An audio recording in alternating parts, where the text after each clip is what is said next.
Because of the courtesan's words, better to be a wife in a humble home than a concubine in a noble household, my husband of 10 years sought to divorce me. Returning to my family home to weep and lament, I witnessed my father and brothers bowing before her one after another. Even the emperor intended to crown her empress. To conceal her scandalous affairs, they conspired to poison me with tainted wine. After rebirth, I found the courtesan before anyone else. I bought her freedom, erased her lowly status, and taught her personally. Sister, she gazed at me with burning eyes. You are the kindest person in the world to me. I wish to become the sharpest sword in your hand. To eliminate all your enemies for you. Reborn back to the age of 16. The first thing I did was find Xia Huayan. At this time, she was merely a 10-year-old girl.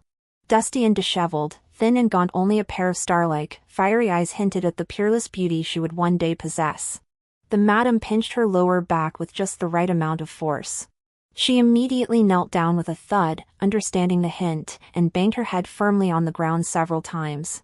Thank you, miss, for redeeming Area. From now on, Area belongs to you, miss. I'll be your ox or horse, walk through boiling water or fire, nothing is too much. Girls from poor families weren't even worthy of proper names. Being the second child at home, she was simply called Area. After being sold into the brothel, her youth meant she could only do odd jobs in the back courtyard. No one paid attention to the name of this grimy little girl. In her previous life, it wasn't until she reached her 14th year that she began to blossom. The madam happened to discover this hidden gem in the back courtyard. She took her in as her own daughter, renaming her Xia Huayan. She then poured every resource into elevating Xia Huayan into the capital's most renowned courtesan. I sipped my tea lightly, meeting Xia Huayan's gaze with measured indifference. My household has ample maids. Why would I need a young girl like you to risk life and limb for me? Xia Huayan was still just a child at heart. Hearing my words, she grew visibly nervous, then, "What would you like me to do, miss?"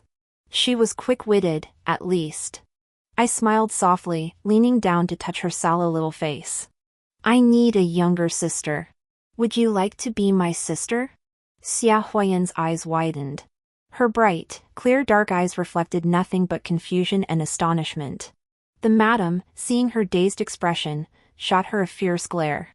Perhaps it stirred some dreadful memory, for she shuddered uncontrollably, kneeling on the ground and stammering, "This servant dares not. How could a lowly servant like Area ever be worthy of being your sister?" Ignoring her fear, I continued, The name Area is rather unsuitable. Since you'll be my sister, you shall take my surname Shen. My name is Dan Huang, you shall be called Qingwan." Dan Huang and Qingwan, sisters in name and spirit. Xia Huayan. Shen Qingwan. Never again be a kite on someone else's string. Soar with me to the heavens, become the phoenix and the blue bird flying through the 9 skies. I settled Shen Qingwan in a country estate on the outskirts of the city. I instructed the servants to care for her diligently, ensuring her food, clothing, and living standards matched my own. Only after half a year did I see her for the second time. That period of recuperation had transformed her completely. Shen Qingwan had grown significantly taller and was no longer emaciated. Her once waxy complexion had been nourished to a luminous snow-white glow, beautifully complementing her cascading black hair and ink-like eyebrows. Her delicate, petite face was crowned with eyes as clear as autumn water, sparkling like stars. At such a young age, she already possessed the makings of peerless beauty. Noticing my lingering gaze, the housekeeper whispered, "These past 6 months, the second young miss has blossomed into such a radiant beauty. It's as if everyone who sees her can't help but adore her. Even this old servant feels her heart swell with joy, wanting to cherish her like my own granddaughter."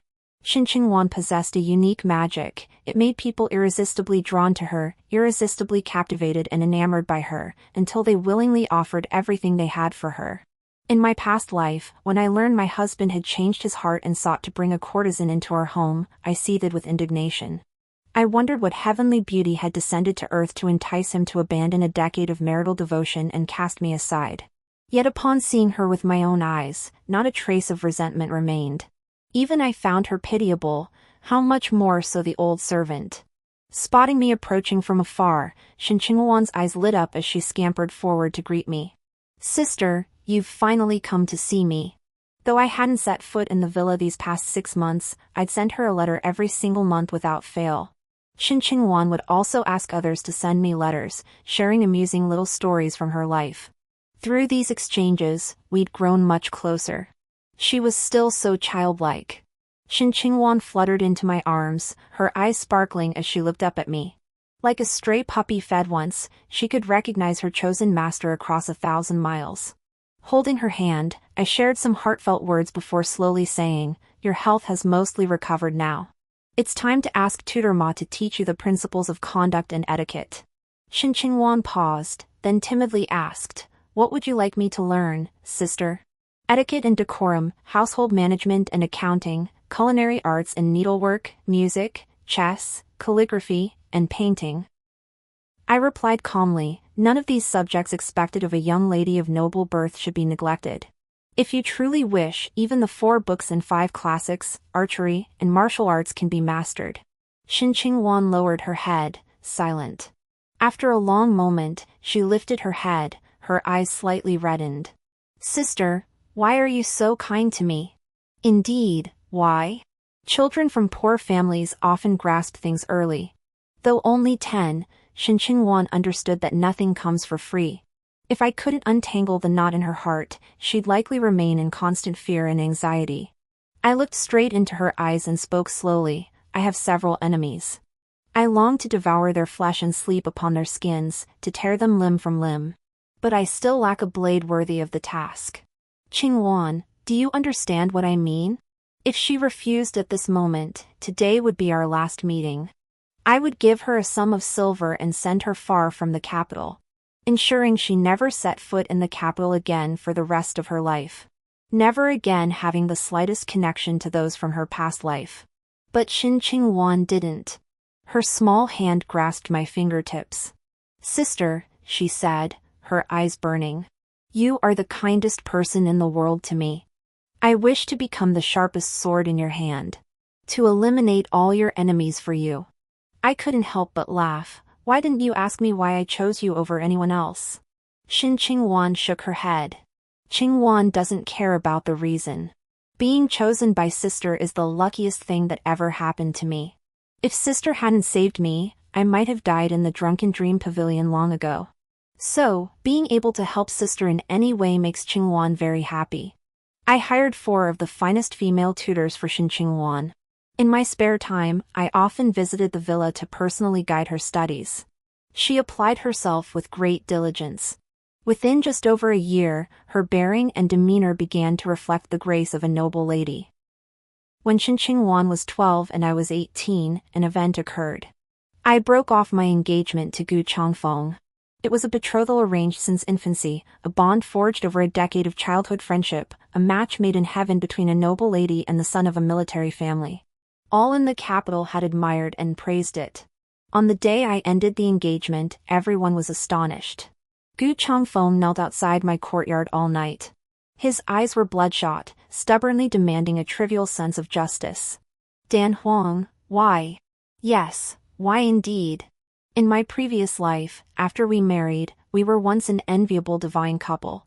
He said I alone sufficed for this lifetime, taking no concubines for 10 years. My body was too weak to conceive. Outsiders cursed me as a barren hen, jealous and possessive, forbidding him to take concubines. When Gu Changfeng learned this, he stormed to their door with a blade, smashing their entire household. To spare me further suffering from slander, he defamed himself, claiming battle wounds had rendered him impotent.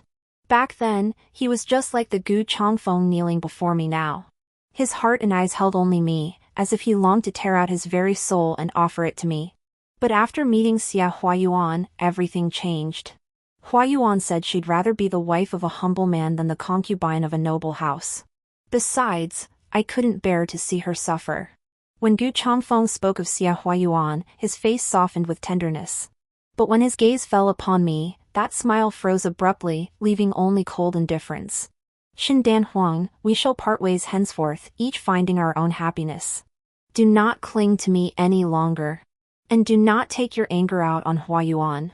If you do, I will not let you off lightly." I refused to sign the divorce papers. so he had me locked away in the Buddhist hall. The food delivered each day was laced with slow-acting poison.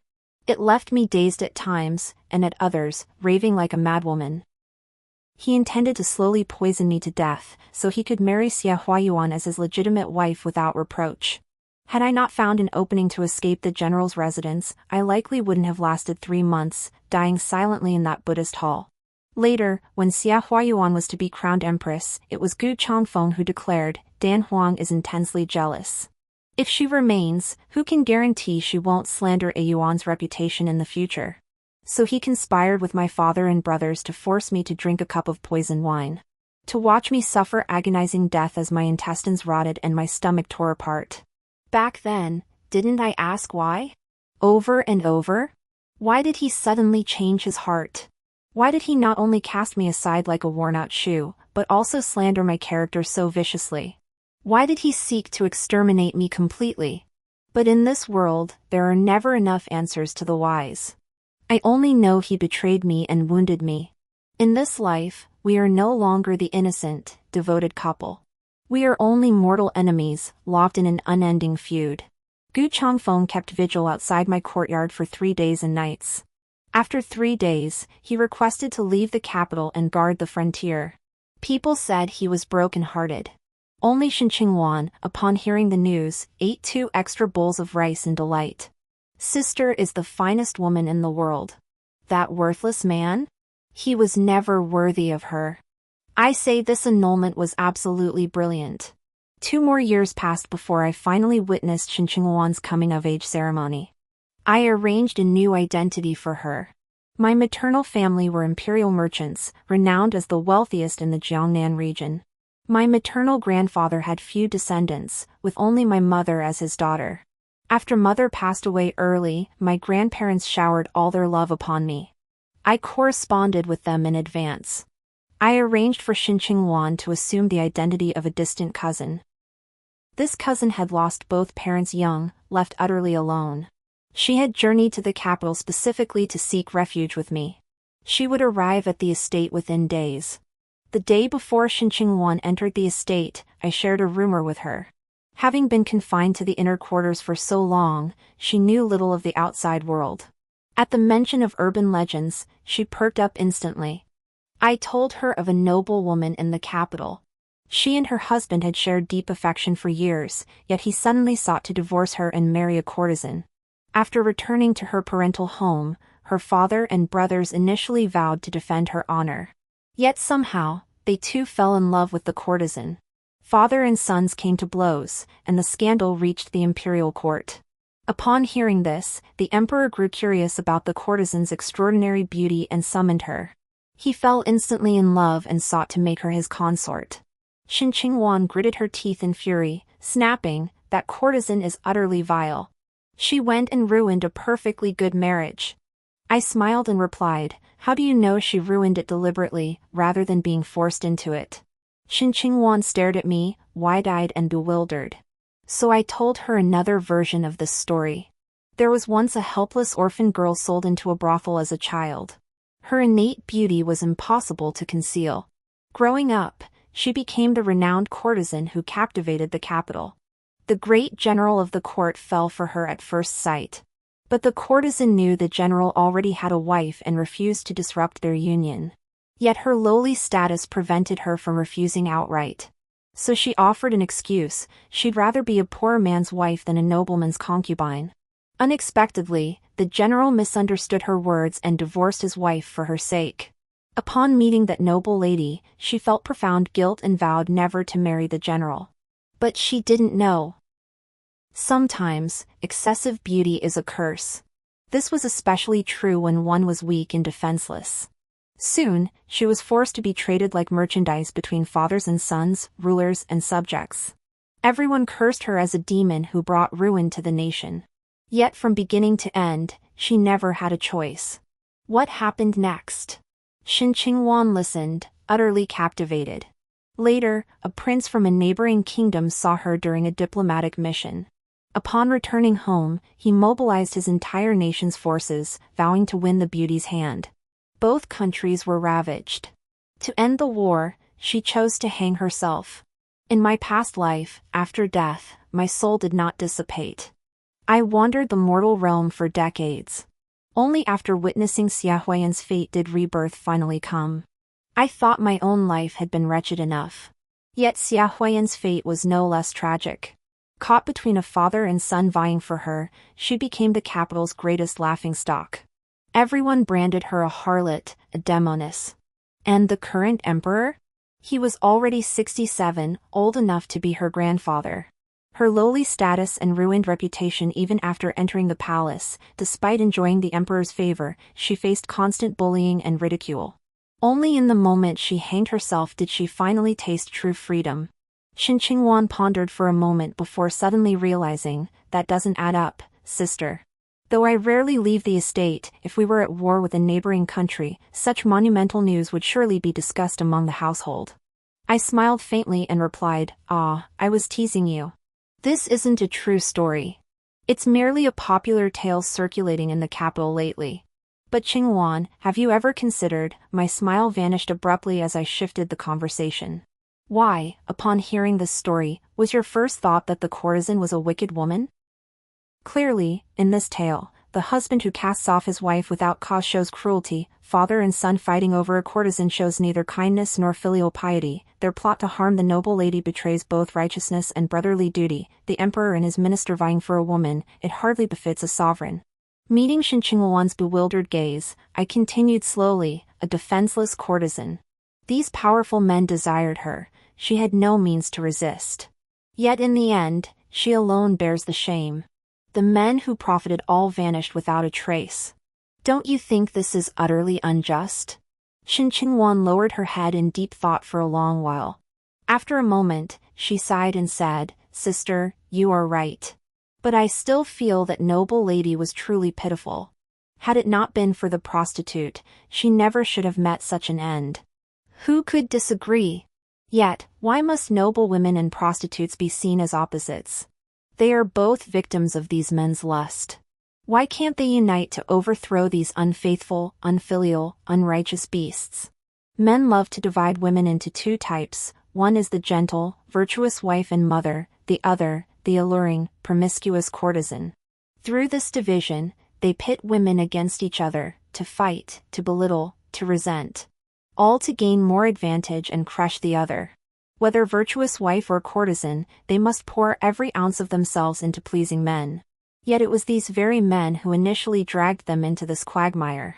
And in the end, it remains these same men they fawn over and flatter. Don't you find that utterly ridiculous? Shin Qingwan stared at me blankly. Clearly, she knew I hadn't shared this story with her today merely for the sake of telling a tale. After a long silence, she finally spoke slowly, "Qingwan understands. So, what exactly do you want me to do, sister?" I gently stroked her silky, satin-like black hair and spoke slowly, "In my household, there is an illegitimate elder brother who has yet to marry. My mother passed away many years ago, and my father has never remarried. I want you to seduce this father and son. Make them fall so deeply in love with you that they become possessed by it, willing to live or die for you. I want you to turn them against each other, father and son at each other's throats, preferably until they're at each other's throats to the death. Qingwan, can you do this?" Shin Qingwan's face suddenly turned pale. Gazing at her lovely features, I sighed deeply. My initial help for Shin Qingwan was indeed motivated by self-interest. The resentment from my past life had clogged my heart, filling me with bitter loneliness, as if the entire world owed me. But that wasn't the case. Watching Shin Qingwan grow day by day, from a frail, pitiful little girl to the innocent young woman she was now, I grew increasingly aware that she, like me, was nothing but an innocent, pitiful soul. Therefore, seeing her resistance, I felt no anger. Instead, a quiet relief settled in my heart. It was just a joke. Don't take it to heart. I resolved to send her out of the capital in a few days, far from this whirlpool center. Yet Shin Qingwan suddenly seized my wrist. When she lifted her head to look at me, tears streamed down her face. "Sister," she murmured, "tell me. Am I the courtesan in this story? Is that it?" My heart skipped a beat. She continued, lost in her own thoughts, "Truthfully, I've been plagued by nightmares lately. The scenes were hazy and elusive, impossible to grasp. But every time I wake, my pillow is wet with tears. Just now, hearing you tell that story, a strange sense of familiarity welled up inside me. That courtesan in the story, it's me, isn't it? I looked at her, a pang of pity rising in my heart. My lips moved, but no words came out. Shin Ching-wan suddenly stopped her own tears. She took out a handkerchief and wiped away the wetness. When she looked at me again, her eyes seemed like a deep pool. She said, "Sister, how could you be so selfish, not giving me a chance to avenge myself? How could you be so selfish, not giving me a chance to walk this path with you to the end?" The next day, Shin Ching-wan boarded the carriage bound for the Shin residence. My half-brother Shin Bu-yuen and I waited together outside the estate gates. The moment Shin Ching-wan stepped out of the sedan chair, Shin Bu-yuen froze in place, unable to recover for a long while. A beauty from the north, aloof and solitary, one glance could topple a city, another overturn a kingdom. Who cares if cities fall and kingdoms crumble? Such a beauty is hard to find again. Shin Ching-wan approached with graceful, swaying steps, each stride like a lotus blossom. Shin Bu-yuen stared, mesmerized. I called his name several times, but he didn't respond. Shin Ching-wan had already reached us. Softly, she said, "Ching-wan greets Sister Dan Huang and Brother Bu-yuen." The words Brother Bu-yuen finally snapped Shin Bu-yuen back to reality. His handsome face flushed crimson, his hands and feet fidgeting awkwardly, unsure where to place them. After biting his tongue several times, he stammered out, Ching-wan, hello." Shin Ching-wan returned a smile as radiant as a flower reflecting in water. In the briefest of moments, Shin Bu-yuen found himself utterly captivated by Shin Ching-wan. After escorting Shin Ching-wan to the side courtyard, on the way back, I teased her deliberately, "Grandfather has instructed me. He said Sister Ching-wan is alone and without support. He ordered me to keep a close eye on her in the capital. If there's any man of good character and upright conduct, I should be happy to play matchmaker for my sister. In my opinion, standing beside Sister Ching-wan just now, you two truly made a perfect pair. Those closest to the water get the moon first. You'd better seize the opportunity, brother." The Great Xiao's restrictions on relations between men and women were not overly strict, and it was common for young men and women to privately pledge their hearts before marriage. Shin Bu-yuen's face flushed crimson, yet he offered not a single word of rebuttal. After that, he visited Shin Ching-wan's small courtyard daily. Shin Bu-yuen was a man of great learning, fond of refined arts. Shin Ching-wan would join him in moonlit poetry recitals, playing the qin and se. Shin Bu-yuen grew more infatuated with her each passing day. He often confided in me privately, "The world holds no one as spiritually graceful as Sister Ching-wan. Only today have I realized that all I've seen before were mere common beauties, not even a single strand of Ching-wan's hair in comparison." Upon hearing this, Shin Ching-wan scoffed. "Just a bookworm, not worth mentioning. Sister, would you believe that if I asked him to die for me now, he'd do it without batting an eye?" I certainly believed it. Shin Ching-wan's charm was undeniable. It had been so in my past life, and it remained so in this one. Even my father, the most cold-hearted and unyielding man, had been momentarily mesmerized upon first meeting her. But he was accustomed to his position of power, skilled at hiding his emotions. He quickly reverted to his superior demeanor, exchanged a few perfunctory greetings, and hurriedly departed. Dealing with him naturally required a different approach. Soon, Shin Ching-wan adopted an air of filial devotion, citing her childhood loss of a father. She often personally prepared pastries and sent them to his study. She would also silently assist him by grinding ink while he read or wrote. Her father would sometimes frown and say, "You are a guest in this household. How can I have a guest handle such menial tasks?" Shin Ching-wan would reply timidly, "I never knew my father growing up. I've always envied you for having such a good father. Therefore, these small acts are merely my way of showing filial devotion." Seeing the beauty's tears fall, even a man as hard as iron would soften. Gradually, he came to accept Shin Ching-wan trailing behind him like a little shadow. At first, it was merely serving tea and water. Later, she even took on the duties of a newlywed wife, such as assisting with dressing. They grew ever closer, yet an invisible barrier remained between them. I knew father had lived a life of unwavering integrity. For him to break through that barrier was too difficult. So I gave him a push. Not long after, Shinchingwan and I went together to Hugu Temple on the outskirts of the city to burn incense. On the way, we encountered bandits. I fled in panic, shielded by the household servants. Shinchingwan, however, was tragically taken captive. When the news reached him, my father, who remained unflappable even when a mountain collapsed before his eyes, displayed a look of utter panic for the first time. He even toppled straight from his armchair. Once he regained his composure, he immediately led men to raid the bandits' lair and rescued her. I waited anxiously at the door. Not even half a day passed. Then I saw him walking step by step toward me, cradling Shinchingwan in his arms. She was dressed in white, delicate as a solitary butterfly. He held her so tightly, as if she were a treasure lost and found. Shinchingwan had suffered no physical harm, but her reputation was irreparably tarnished. Her beautiful eyes brimming with tears, she sobbed softly, "My reputation is ruined now. No one will dare marry me. I might as well take my own life and join my parents in death." My father's eyes reddened with heartache. "Chingwan, don't speak like that. In my heart, you will always be the purest, most beautiful. If others won't marry you, I will." With that, he pressed a tender kiss to the corner of Shinchingwan's forehead.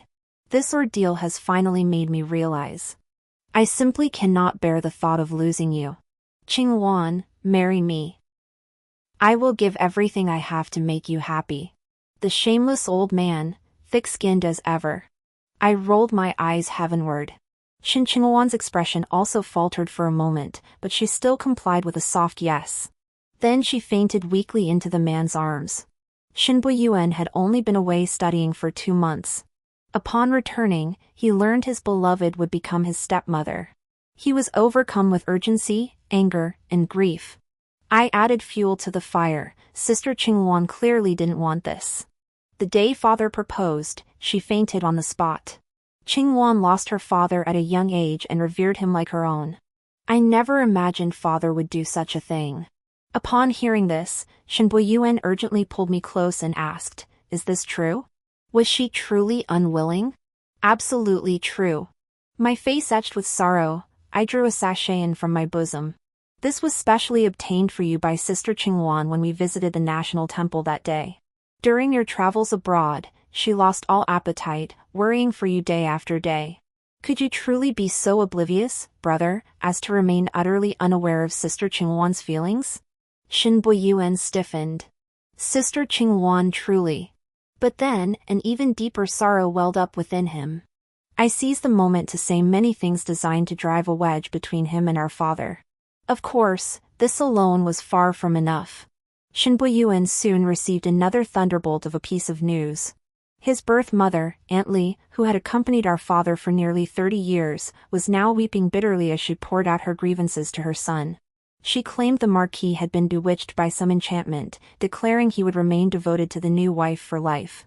Once the new wife entered the mansion, he planned to dismiss all the concubines.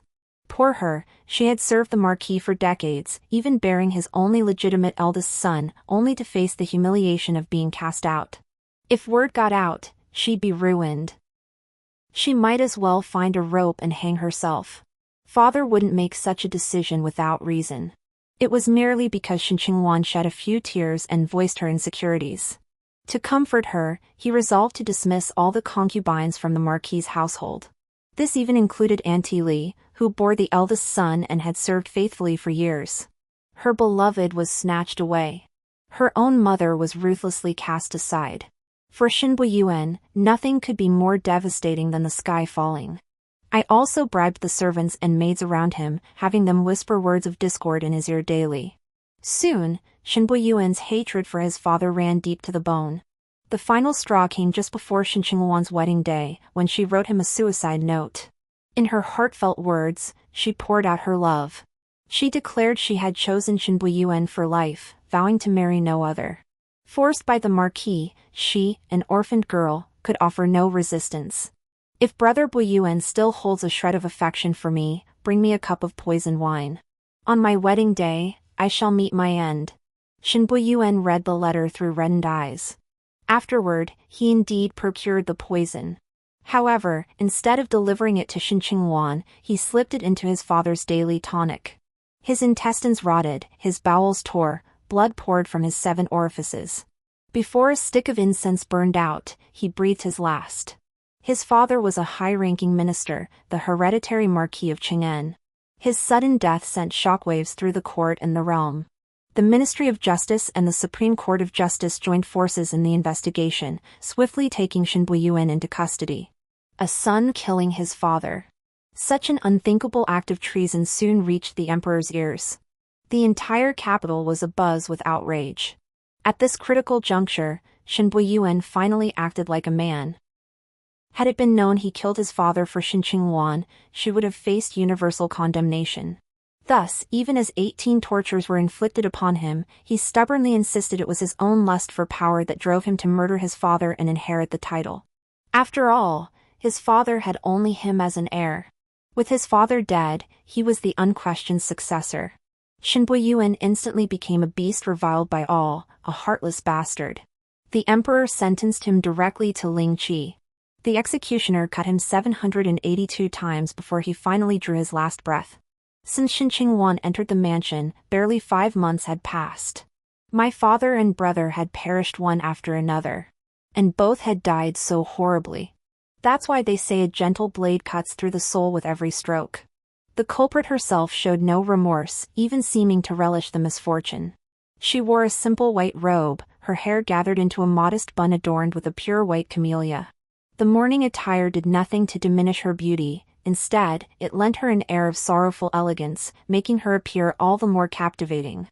I took her hand and gently smoothed a few strands of her loose black hair. To show compassion for his subjects, His Majesty will personally come to the residence today to offer incense. Ching-wan seized this opportunity. A fleeting glance. With just one turn of her head, Shin Ching-wan made the emperor, who had seen every beauty under heaven, melt to his core.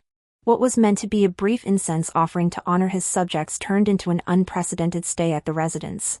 As the matriarch managing household affairs, I received him with utmost reverence and trepidation. After the banquet, Grand Eunuch Chen, who attended the emperor, specifically came to inquire about Shin Ching-wan. Upon learning she remained unmarried, he wore a faint, enigmatic smile. The Shin family's boundless fortune is yet to come. Shortly after returning to the palace, the emperor issued an edict proclaiming Shin Ching-wan as empress. The decree immediately sparked controversy among the court officials. First, our dynasty placed utmost importance on lineage and birth. Every consort in the harem hailed from distinguished noble families. Shin Ching-wan, an orphaned girl without any backing, suddenly elevated to empress, this naturally failed to win the court's acceptance. Second, those with ulterior motives exploited Shin Ching-wan's past.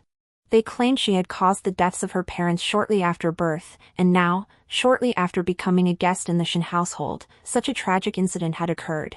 This proved her to be a person with a harsh fate and no fortune, utterly unfit to marry into the imperial family. Memorials of satirical remonstrance piled up like mountains, infuriating the emperor to no end. In my previous life, Xia Huayan had married into the imperial family so easily because my father and brothers, after poisoning me to death, had forged her identity. She transformed overnight into the legitimate second daughter of the Shin household. This time, I took advantage of the emperor's private meeting with Shin Ching-wan at the mansion to thoughtfully present the strategy. Your Majesty, why not wait patiently for a while? In half a year, when everyone has forgotten this incident, let Ching-wan enter the capital under a new identity. Present her as the legitimate second daughter of the Shin household, who has been recuperating in Jiangnan due to poor health. I guarantee the court ministers won't have a word to say. The emperor immediately clapped his hands in approval. If I can win the beauty's hand, the eldest Miss Shin will be the foremost contributor. I shall reward you handsomely. Shin Ching-wan seized the moment to speak on my behalf. She explained that the Marquis was deceased, leaving no other heirs to the Marquisate. The title was about to pass to outsiders. Even bearing the title of second Miss of the Marquisate, she would become a fallen noble. Compared to other noble ladies from prominent families in the palace, she stood alone and vulnerable. Who knew what trials awaited her once inside the palace walls? The emperor felt immediate sympathy and asked what she intended to do. Shin Qingwan answered without hesitation. The eldest Miss Shin and I are as close as sisters. Since arriving in the capital, she has always looked after me. My acquaintance with your majesty is also thanks to the eldest miss. If the eldest miss could inherit the title and secure a place in the court, what would I have to fear in the harem? Our dynasty was not without precedent for women inheriting titles and holding office. At the founding of our dynasty, a female general achieved unparalleled military glory and was enfeoffed as the Duke of Dingwa. The founding emperor himself once promised, any woman of talent and ability may enter the court and hold office just as men do. Yet the world remains harsh toward women. A century has passed in the blink of an eye, and few women have ever inherited titles or held office. Upon hearing Shin Qingwan's words, the emperor immediately consented to my succession of the title. When the imperial edict was issued, court officials murmured discontent. Yet with precedent established, they had no choice but to accept. After years of painstaking preparation, I finally stepped from the inner quarters into the front court. From the very moment of my rebirth, I had been preparing for this moment. I cast aside the arts and feminine virtues I'd mastered in my past life, music, chess, calligraphy, painting, and immersed myself in the classics, historical treatises, and the art of political maneuvering. The first step was the hardest to take. From the inner courtyard to the front court, though seemingly just a single stride, lay a chasm as wide as heaven. Over the years, I cultivated Shin Qingwan while ceaselessly absorbing theoretical knowledge. Most crucially, I secured my maternal grandfather's complete trust and support. In both lifetimes, my maternal grandfather showered me with affection. Childless, he faced the prospect of his vast estate passing to no heir. In my previous life, he had contemplated bequeathing it to me. But I, lost in my passion for Gu Changfeng, refused. Thus, he had to adopt a child from a collateral branch of the family. After my maternal grandfather passed away and the adopted son took control, my contact with my maternal family dwindled. In my previous life, my father, brother, and Gu Changfeng dared to act so recklessly precisely because they knew I had no one to rely on. This time around, I would not repeat that mistake. My maternal grandfather was overjoyed upon learning I intended to inherit the family business. That very night, he sent over his longtime steward, who had served him for half a lifetime. He also assigned several of the family's shops in the capital to me, as a starting point for practice. With the steward's guidance, I began learning the ways of commerce. Within just a few short years, my assets multiplied several times over. Several streets in the capital now bore my name. Seeing my considerable talent for commerce, my maternal grandfather was immensely gratified. Advanced in years, he knew his time was short. Gradually relinquishing control, he transferred the family enterprise piece by piece to my name. The wealth my maternal grandfather possessed far exceeded my wildest imagination. No wonder some called him a treasure trove. To say he was rich enough to rival a nation would not be an exaggeration.